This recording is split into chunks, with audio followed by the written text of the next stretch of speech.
नमस्कार। मेरा नाम डॉक्टर पारस खन्ना है और मैं ब्रेस्ट हेल्थ इंडिया के अंडर आज आपके समक्ष औरतों में स्तन के अंदर होने वाली गिल्टियों के बारे में बात करना चाहूँगा। किसी भी औरत के जीवन में जब उसको स्तन में एक गिल्टी महसूस होती है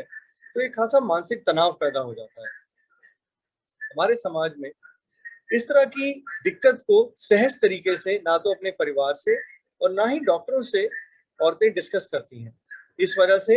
ये प्रॉब्लम कुछ हद तक मानसिक होती है और कई बार जब ये बीमारी वाकई में कुछ गलत रूप ले रही हो या कैंसर की शक्ल ले रही हो तो इस कदर निगलेक्ट हो जाती है कि औरतें डॉक्टरों के पास बहुत लेट स्टेज पे पहुंचती हैं। ऐसे में अगर जानकारी हो कि स्तन में होने वाली गिल्टियां कैसी होती हैं, किस तरह की होती हैं या इन्हें किस तरह डॉक्टर जांच करके आगे इलाज करते हैं, तो औरतों का मानसिक तनाव कम हो सकता है।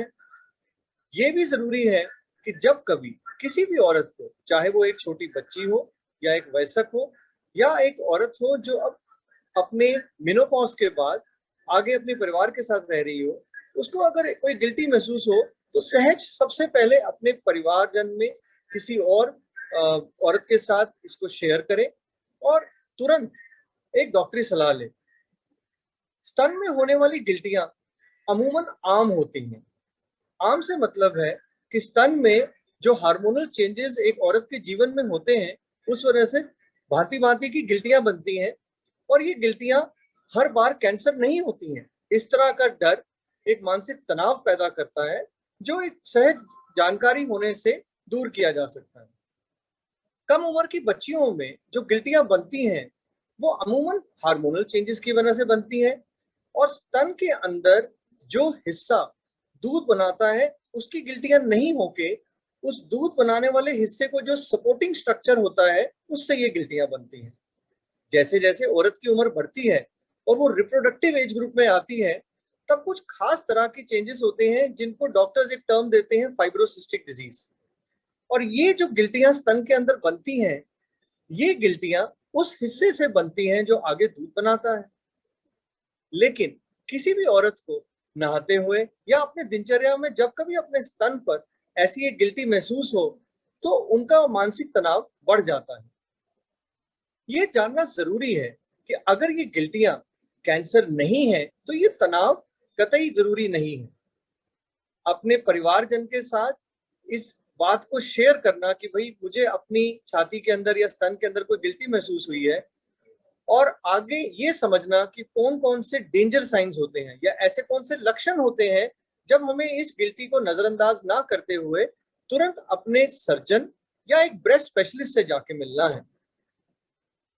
ये खास तरह की गिल्टियां जो कि 4 हफ्ते या 6 हफ्ते में ना तो घटती हैं ना बढ़ती हैं या बहुत ज्यादा सख्त महसूस होती हैं,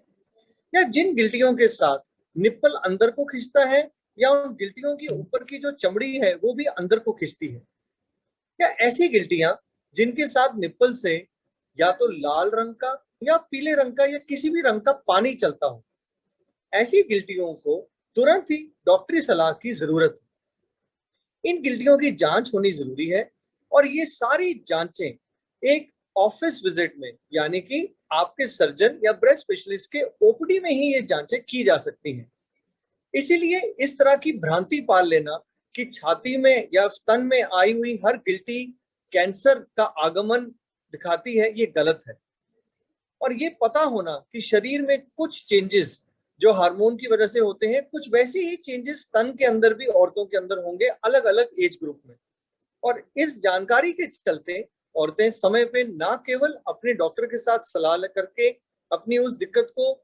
इवेलुएट करा सकती हैं या उसकी जांच करा सकती हैं ताकि एक एक्यूरेट डायग्नोसिस बन सके और उसके बाद जरूरत पड़ने पे हर तरह का ट्रीटमेंट ऑप्शन जो है उनको अवेलेबल रहता है। मैं ये मानता हूं कि औरतें अगर अपने जीवन के बाकी एरियाज की तरह अपनी हेल्थ के ऊपर भी अपना कंट्रोल एक्सर्ट करें, यानी कि अपनी शरीर की जांच खुद करें, जिस तरह आपको ब्रेस्ट हेल्थ इनिशिएटिव में हमारे और वीडियोस में गाइड किया जाएगा कि किस तरह अपने स्तन की जांच की जाती है, तो औरतें सहज ही ये पता कर सकती हैं कि उनके स्तन में कोई ऐसी गिल्टी है तो नहीं जो पिछले कुछ टाइम से अपना आकार या अपना जो उसकी हार्डनेस है या उसके ऊपर की चमड़ी या निप्पल, कोई ऐसे चेंजेस तो नहीं आ रहे। ये सारी की सारी जांच जब एक औरत खुद कर पाती है तो वो अपने आप को, अपनी हेल्थ का चार्ज ले सकती है और ऐसे उसका मानसिक तनाव भी कम हो सकता है और समय चलते वो डॉक्टरी सलाह ले सकती है।